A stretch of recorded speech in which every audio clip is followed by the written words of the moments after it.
আসসালামু আলাইকুম প্রিয় দর্শক, আমি ডাক্তার মোহাম্মদ রায়হানুদ্দিন। আজকে যে গল্পটি আপনাদের সাথে শেয়ার করব, সেই গল্পটি শুনে হয়তো আপনার কাছে মনে হতে পারে এই এই গল্পটি একটি হৃদয় বিদারক ঘটনা, আবার মনে হতে পারে এটি একটি হাস্যকর, আবার মনে হতে পারে এটি একটি আশ্চর্যান্বিত ঘটনা। প্রিয় দর্শক, মূল ঘটনাটি আমি একটু সামারাইজ করছি। আজকে আমার সাথে যারা আছেন ওনারা দুই বন্ধু, এক বন্ধু আরেক বন্ধুকে নিয়ে আমার চেম্বারে এসেছেন। মূলত যে ঘটনাটি ঘটছিল তা হচ্ছে, এক বন্ধুর বয়স চলছে 45। এই 45 বছর বয়সে এসে ওনার 17 বছরের দাম্পত্য জীবন চলছিল। ওনার 3জন সন্তান রয়েছে। প্রথম বড় সন্তানের বয়স হচ্ছে ওনার 14 বছর এবং ছোট সন্তানের বয়স 6 বছর। এরই মধ্যে গত 2 বছর পূর্বে তিনি লক্ষ্য করলেন যে ওনার যৌন সমস্যা দেখা দিয়েছে। যৌন সমস্যাটা ধীরে ধীরে ওনার তীব্রতর পর্যায়ে চলে যায়। এক পর্যায়ে গিয়ে তিনি আর মেলামেশাই করতে পারছেন না। এরই মধ্যে ওনার স্ত্রীর সাথে ওনার সম্পর্কের ফাটল সৃষ্টি হয়। দুজনের মধ্যে সম্পর্কের দূরত্ব বাড়তে থাকে। তিনি হতাশ হতে থাকেন। হতাশার এক পর্যায়ে গিয়ে তিনি সুইসাইডাল অ্যাটেম্প্ট করেন, অর্থাৎ তিনি আত্মহত্যা করার চেষ্টা করেন এবং তিনি বিষ খেয়ে ফেলেছিলেন, যা পরবর্তীতে তিনি রিকভারি করেন।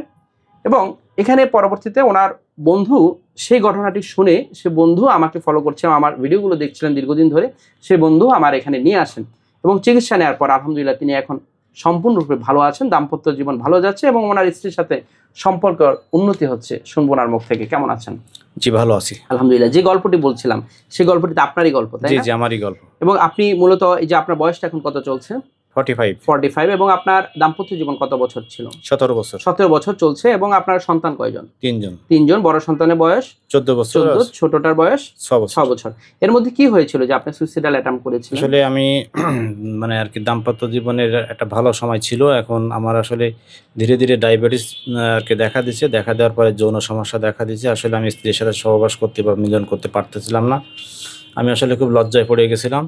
এক পর্যায়ে আমি মনে করছিলাম, আমি বিভিন্ন জায়গার থেকে ঔষধ খেয়েছি, আসলে কোনো ওষুধে কাজ হয়নি। না খাওয়ার পরে আমি এক পর্যায়ে সিদ্ধান্ত নিলাম যে আসলে এটা মনে হয় আর ভালো হবে না, তাহলে মানে আর কি জীবন রেখে তো আর লাভ নেই। এই জন্য আমি আসলে সুইসাইডাল অ্যাটেম্প্ট নিয়েছিলেন। আপনি কি খেয়েছিলেন? বিষ খেয়েছিলেন। এবং হচ্ছে আপনার পরবর্তী রিকভারি করলেন কিভাবে? এটা আসলে ওই সময় বমি হয়েছিল, তারপর রিকভারি করেন এবং চিকিৎসার পর এখন কেমন আছেন? এখন আসলে ভালো আছে অনেকটা, আলহামদুলিল্লাহ এখন ভালো আছেন। এবং শুনবো ওনার বন্ধু থেকে যে আপনি তো ওনাকে নিয়ে এসেছিলেন, কেমন আছে এখন আপনার বন্ধু? অনেক ভালো, আলহামদুলিল্লাহ অনেক ভালো আছে। আসলে এই ধরনের সিদ্ধান্ত নেওয়া কোনোভাবেই কিন্তু কাম্য নয়। প্রিয় দর্শক, যারা আমার নিয়মিত ভিডিওগুলো দেখে থাকেন আপনাদের প্রতি কৃতজ্ঞতা জানিয়ে শেষ করছি। আসসালামু আলাইকুম।